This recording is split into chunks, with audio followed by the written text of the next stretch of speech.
श्री स्वामी समर्थ. आपणा सर्वांचे श्री सखी या चॅनलमध्ये मनापासून स्वागत. आजच्या व्हिडिओमध्ये आपण 16 सोमवार व्रताचे महत्त्व, नियम, उद्यापन कसे करावे, त्याचप्रमाणे काही अडचण आल्यास काय करावे याबद्दल जाणून घेणार आहोत. मात्र त्यापूर्वी जर आपण चॅनलवर नवीन असाल तर चॅनलला सबस्क्राईब करा. व्हिडिओ आवडल्यास लाईक आणि शेअर करा आणि कमेंटमध्ये ओम नमः शिवाय असे लिहायला विसरू नका. 16 सोमवार व्रताचे महत्त्व अनन्यसाधारण आहे. जर आपल्या मनात कोणती इच्छा असेल आणि ती पूर्ण व्हावी असे वाटत असेल तर एकदा 16 सोमवाराचे व्रत नक्कीच करा. कारण 16 सोमवाराचे व्रत केल्याने महादेव शीघ्र प्रसन्न होतात, भक्तांना मनोवांछित फळं देतात.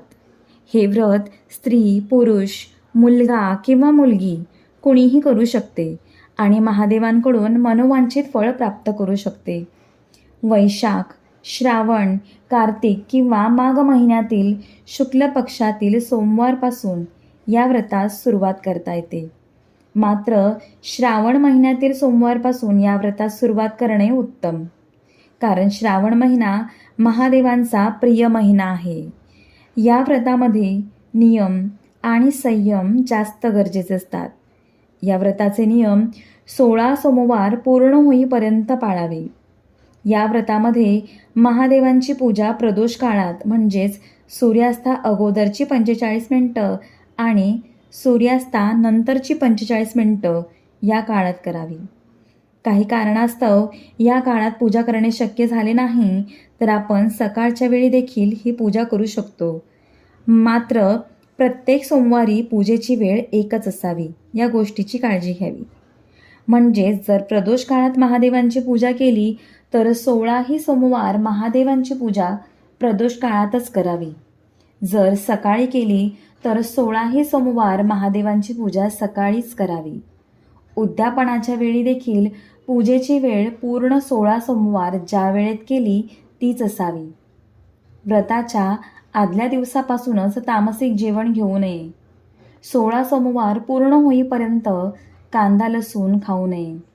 जर आपण मांसाहारी असाल तर मांसाहार देखील करू नये. हे व्रत निराहार आणि निर्जल राहून करणे आवश्यक असते. मात्र जर आपण हे व्रत निराहार निर्जल राहून करू शकत नसाल तर सकाळी पूजेनंतर फलाहार करू शकतात आणि संध्याकाळी एक वेळा गव्हाचे गोड जेवण करू शकतात. जेवणाच्या स्वरूपात दाखवलेल्या नैवेद्याचा 3रा भाग घ्यावा. जेवणानंतर आपण जे काही खाल, पाणी प्याल त्यावर पुन्हा खाऊ पिऊ नये. दुसऱ्या दिवशी सूर्योदयानंतरच खावे प्यावे. या व्रतामध्ये मीठ न टाकता बनवलेला प्रसादच सेवन करावा. व्रताच्या आदल्या दिवशी, व्रताच्या दिवशी आणि दुसऱ्या दिवशी उपवास सोडेपर्यंत ब्रह्मचर्याचे पालन करावे. व्रताच्या दिवशी म्हणजे सोमवारी दिवसा झोपू नये. असे केल्यास व्रताचे पूर्ण फळ मिळत नाही. त्याचप्रमाणे या दिवशी खोटं बोलू नये, कुणाची निंदा करू नये, कुणाचा अपमान, द्वेष, राग करू नये, अपशब्द बोलू नये. पूजेनंतर जेव्हा आपण फलाहार कराल किंवा सायंकाळी मीठ न टाकलेला गव्हाचा गूळ तूप घालून बनवलेल्या नैवेद्याचा 3रा भाग खाताना, त्यानंतर पाणी पिताना एकाच जागेवर बसून खावं प्यावं. खाता पिताना जागा बदलू नये. प्रसादाचा 3रा भाग देखील फक्त व्रत करणाऱ्यानेच ग्रहण करावा. 16 सोमवारपर्यंत पूजा प्रसादासाठी जे काही नियम आहेत ते पाळावे. जो प्रसाद आपण जितक्या प्रमाणात पहिल्या सोमवारी बनवाल तोच प्रसाद तितक्याच प्रमाणात 16 सोमवार बनवावा. जे फळ आपण ज्या संख्येत महादेवांना पहिल्या सोमवारी अर्पण करणार तेच फळ तेवढ्याच संख्येत पूर्ण 16 सोमवार महादेवांना अर्पण करावं. त्यामुळे असं फळ निवडा की जे व्रत पूर्ण होईपर्यंत उपलब्ध असेल. जसे की केळी, सफरचंद. पहिल्या सोमवारपासून ते 16व्या सोमवारपर्यंत दुसऱ्याच्या घरचे अन्न घेऊ नये. व्रत करणाऱ्याने पूर्ण काळ महादेवांच्या नामाचा जप करावा. आपण ओम नमः शिवाय किंवा महामृत्युंजय मंत्र किंवा शिव महापुराणातील श्री शिवाय नमस्तुभ्यम यापैकी कोणत्याही एका मंत्राचा जप करावा आणि प्रत्येक सोमवारी त्याच मंत्राचा पूर्ण काळ जप करावा. आता आपण या व्रताचा पूजाविधी जाणून घेणार आहोत. हे व्रत करणाऱ्याने सोमवारी सकाळी लवकर उठून केस धुवावे, स्नानादी आटोपून सफेद रंगाचे वस्त्र परिधान करावे. पुरुषांनी अविवाहित मुलामुलींनी सफेद वस्त्र परिधान करावे. मात्र विवाहित महिलांनी सफेद रंगामध्ये इतर कोणताही हलकासा रंग असलेले वस्त्र परिधान करावे. चुकूनही काळे, निळे किंवा राखाडी रंगाचे कपडे घालू नये. त्यानंतर तांब्याच्या कलशात पाणी भरून त्यात चिमूटभर हळद टाकून सूर्यास अर्घ्य द्यावे. नंतर देवघरासमोर बसून पहिल्या सोमवारी व्रताचा संकल्प घ्यावा. व्रताचा संकल्प घेण्यासाठी हातात जल, पुष्प आणि अक्षता घेऊन आपण हे व्रत निर्जल निराहार कसे करणार, हे व्रत करताना आपण फळे, दूध कशाचे सेवन करणार, नैवेद्य काय दाखवणार तेही बोलावे. ज्या कारणासाठी आपण हे व्रत करू इच्छिता ती मनातील इच्छा देखील बोलावी. त्यानंतर हातातील पाणी ताम्हणात सोडावे. पूजेनंतर हे पाणी तुळशीस अर्पण करावं. त्यानंतर महादेव, माता पार्वती आणि गणपती बाप्पांची विधिवत पूजा करावी. पूर्ण दिवस निर्जल निराहार राहावे. जर आपण असे करू शकत नसाल तर दूध, चहा, कॉफी आणि फलाहार करू शकतात. सायंकाळी प्रदोष काळात महादेवांची पूजा घरात पिंड असल्यास घरात करावी किंवा मंदिरात करावी. जर आपण ही पूजा पहिल्या सोमवारी घरात केली तर 16व्या सोमवारपर्यंत ती पूजा घरातच करावी. जर मंदिरात केली तर 16व्या सोमवारपर्यंत ही पूजा मंदिरातच करावी. प्रत्येक वेळी पूजेसाठी मंदिर देखील एकच असावे. महादेवांच्या पिंडीस प्रथम पाण्याने, नंतर पंचामृताने, पुन्हा पाण्याने अभिषेक करावा. ओम नमः शिवाय या मंत्राचा जप करत पिंडीस सफेद चंदनाचा टिळा लावावा. त्यानंतर अक्षता, सफेद फूल, बेलपत्र, धोत्र्याचे फळ, खाऊचे पान, लवंग, वेलची, सुपारी अर्पण करावी. धूपदीप दाखवावा.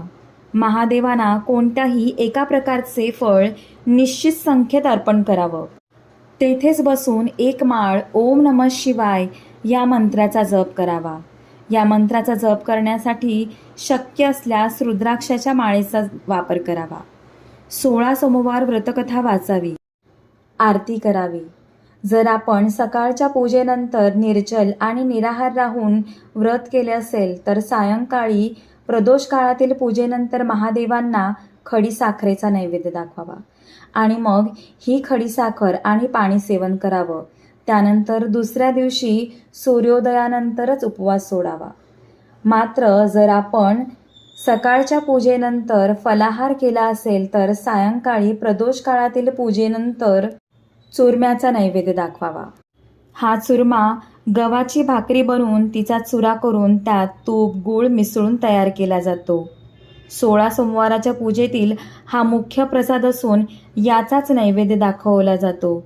सर्व सोमवारांसाठी या प्रसादाचे प्रमाण सारखे असावं. प्रदोष काळातील पूजेनंतर या चुरम्याचे 3 भाग करून त्यावर तुळशीचे पान ठेवून नैवेद्य दाखवावा. यातील एक भाग महादेवांचा, एक भाग गायीचा आणि एक भाग स्वतः ग्रहण करावा. महादेवांचा भाग पूजेनंतर ब्राह्मणास द्यावा.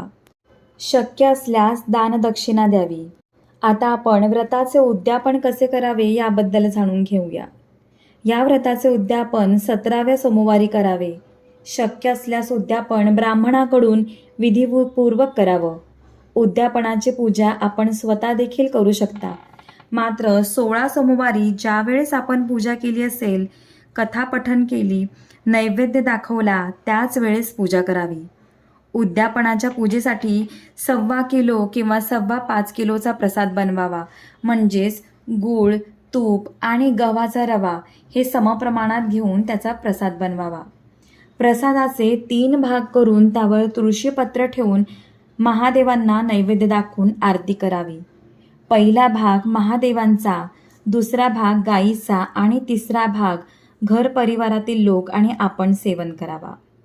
या दिवशी पूजेनंतर 16 विवाहित ब्राह्मण जोडप्यांना किंवा एका विवाहित जोडप्याला जेवण करवावं. त्यांना दानदक्षिणा द्यावी. त्यांच्या पाया पडून त्यांचा आशीर्वाद घ्यावा. प्रत्येक सोमवारी आपण शिवाची 108 नावे घेऊन शिवपिंडीस बेलपत्रे देखील वाहू शकतात. मासिक धर्म आल्यास त्या सोमवारी फक्त उपवास करावा. तो सोमवार मोजू नये. घरातील सदस्याकडून पूजा करून घ्यावी. सुतक किंवा वृद्धी असल्यास देखील सोमवारी उपवास करावा, मात्र तो सोमवार मोजू नये. आपण नोकरी करत असल्यास संध्याकाळी पूजा करणे शक्य नसल्यास सकाळी महादेवांची विधिवत पूजा करून कथा वाचावी, मात्र नैवेद्य सायंकाळी प्रदोष काळात पूजा करून नैवेद्य दाखवून मगच ग्रहण करावा. आपण निराहार निर्जल राहून उपवास करू शकत नसल्यास सायंकाळी प्रदोष काळातील पूजेनंतरच गव्हाचा मीठ न टाकता बनवलेला गोडाचा नैवेद्य ग्रहण करावा. जर पहिल्या सोमवारी महिलांचा मासिक धर्म असल्यास पुढच्या सोमवारपासून व्रतास सुरुवात करावी, कारण पहिल्या सोमवारी व्रताचा संकल्प घेणे आवश्यक असते.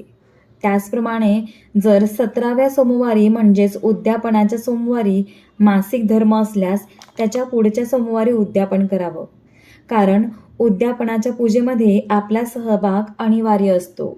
झालेली सेवा स्वामींच्या चरणी रुजू करते आणि आजचा व्हिडिओ इथेच थांबवते. पुन्हा भेटूया अशाच एका नवीन व्हिडिओसह. श्री स्वामी समर्थ.